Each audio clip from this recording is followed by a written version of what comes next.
You know what, Amanda? I think you gotta eat something pretty damn spicy before I ask you those questions. Okay.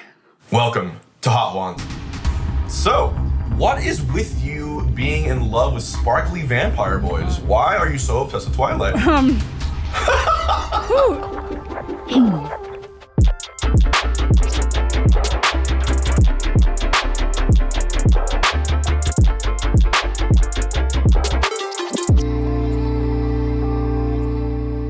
Welcome to Liquid Pop, the show where we talk about cool things for cool people, and that is all of you. Today we'll be taking another look at The Mandalorian, now with cartoon characters brought to life. And after that we'll have special guest HungryBox here to talk about the free melee situation, so stay tuned. But first, we got some quick pops. So with a little callback to our first episode, it looks like Wonder Woman 1984 will still be releasing on Christmas Day, but with a simultaneous stream release on HBO Max. However, it'll hit theaters on December 16th in areas without HBO Max, which is 9 days early. So kind of a bummer for people trying to avoid spoilers this holiday season. And Canada is getting the complete short end of the stick in this situation because we don't have HBO Max, but we still have to wait until Christmas to watch it. Thanks, Trudeau. Something tells me there's gonna be a lot of high seas traveling for this one.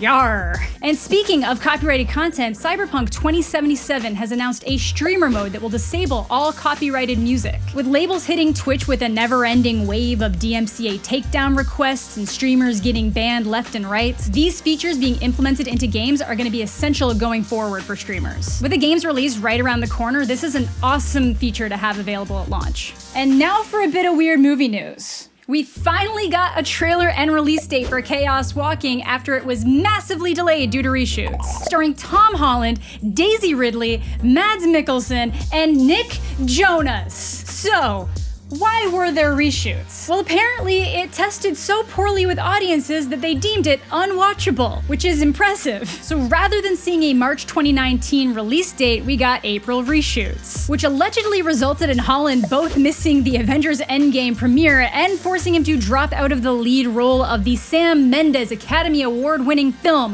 1917. God, that's gotta hurt. And it is now time for some Mandalorian talk, so if you're trying to avoid spoilers, click the timestamps down below so you can check out my interview with HungryBox. So finally, after that rocky second episode, we get that plot and universe building that I love so much. For fans of the Clone Wars, the show introduced a familiar face with Bo-Katan, played by the voice actress herself, Katie Sackhoff, which might have also been a highlight for fans of nerd culture in general because of her time on Battlestar Galactica. And this is exactly the kind of stuff I'm looking for out of The Mandalorian. This is the way. Not only is it great to bring in these existing characters that tie in so well, it also helps build out the Mandalorian mythos.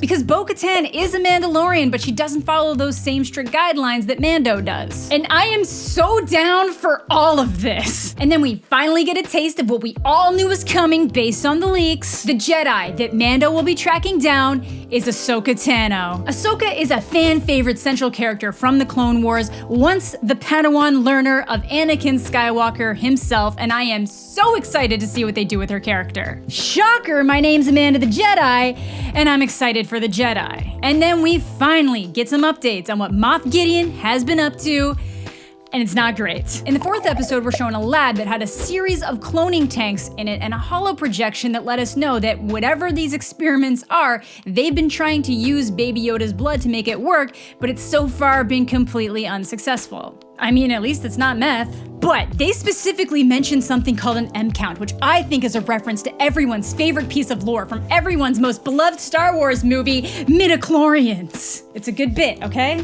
So is this gonna be how they clean up the sequel trilogy? Is Moff Gideon a Palpatine loyalist or puppet? Or is he just trying to create an army of Force-sensitive troopers? Super troopers, if you will. Will it tie into how Palpatine's been cloning Snoke and himself on Exegol? Who knows? I personally hated that entire dumpster fire of a Revelation in Rise of Skywalker, but if The Mandalorian can clean it up and make it cool, I'm down for the ride. And the next episode is being directed by Dave Filoni, creator of Ahsoka, and somebody who I feel understands Star Wars better than just about anyone, so I am super excited to see what he comes up with. But let me know what you guys think Gideon is cloning. Is it just gonna be the Super Troopers, or are we getting that big Palpatine tie-in? And as promised, today's special guest is HungryBox, pro Smash player, and he's here to talk to us about the free Melee situation. But just for the people who might not be familiar, do you want to kind of talk about like what free Melee is, what happened, and what is the big house that kind of brought all this about? I think so. Free Melee is a hashtag that's spreading around sort of to get visibility and get the attention of Nintendo to overturn their decision to not interfere themselves within the sort of logistics of other tournaments created by the community. So the Big House is one of the longest running tournament series that the Smash community has had. Obviously, it's been in person once a year, every year, and it's massive. You know, thousands and thousands of people go to it. They compete. For big prizes, and it's an international event, and it's been a big celebration of the game for a very long time. And because we've had this idea now that, with the pandemic, we can't be in venues together, we need to use Slippy. Slippy is a sort of online mod, if you will. It's an emulator that uses a Melee ISO, and when put together, it allows you to play the game with incredible connection with people from a very large distance away. And it's been the best way for us to do competitions during this time. And free Melee is basically the idea that Nintendo, they're putting cease and desists now on these tournaments because they want to run tournaments using that software, and because it is in their eyes, a modification or a tweak of their game, of their original IP. The legal team on their job is to sort of shut everything right there down. So I guess free Melee is sort of us saying there needs to be change because no one benefits from this. No one benefits from us not being able to celebrate and enjoy the game that you guys have created. And in fact, it just hurts their PR, and it's just a very unwise decision, and we're all very confused about it. I completely agree, and I think if they kind of have this much of a problem and there's still this much of a fan base, to me it's just kind of dumb that they haven't made their own version of this game that you can play online. And I realize that they want to funnel people to the newer games, and they don't want people to kind of just getting stuck on these, that's, how old is Melee now? Like 15 years old? I think as of this month, it's 19 years old. 19, actually. Exactly. But I know Nintendo has been weird about this kind of stuff over the past, because for a while they didn't even want people playing games on YouTube unless they could get a cut of it. Yeah. Do you know of any other situations of Nintendo kind of being weird like this? Yeah, Evo 2013, they tried, the game was legally there, being played as an event. We raised almost $100,000 for a breast cancer drive. We earned our spot in the biggest fighting game tournament in the world. And Nintendo comes in and says hey, we're happy for you, but you can't live broadcast it.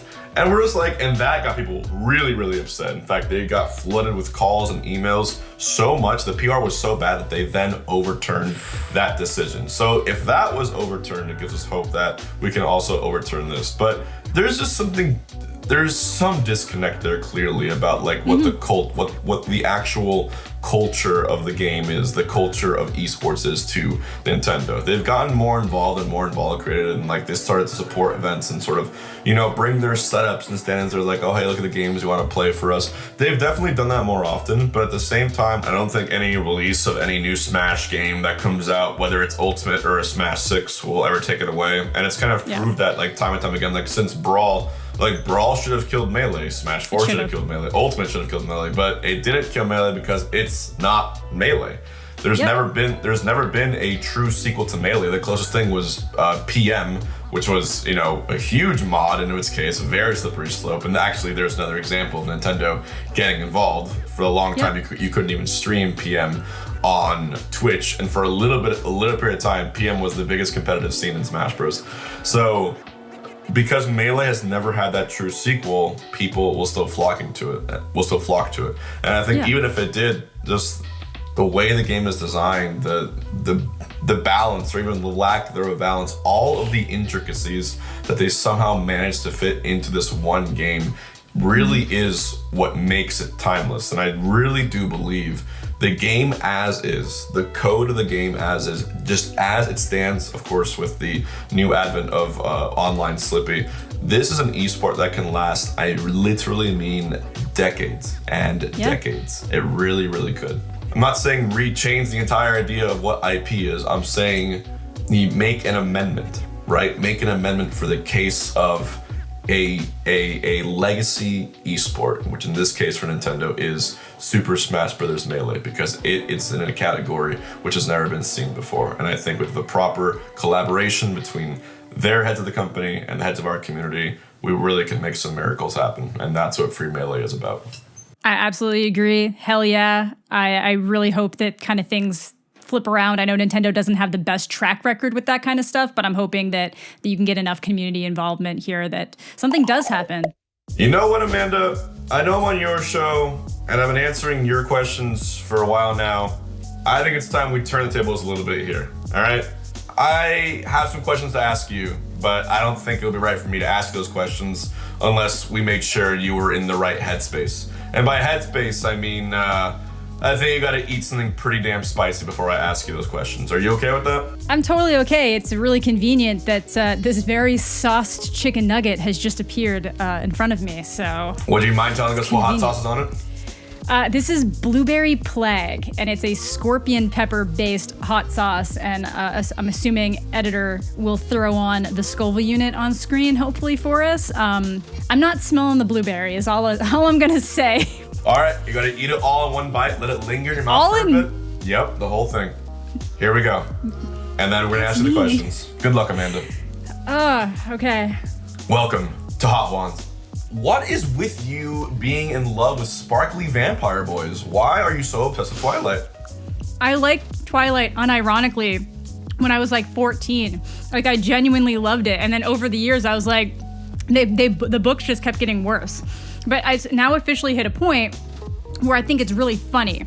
Like, there's things that happen in Twilight that are just hysterical. There's like a love there. There's a love there in the criticism. I see. Do you think being Canadian makes you way less able to handle heat like you are right now?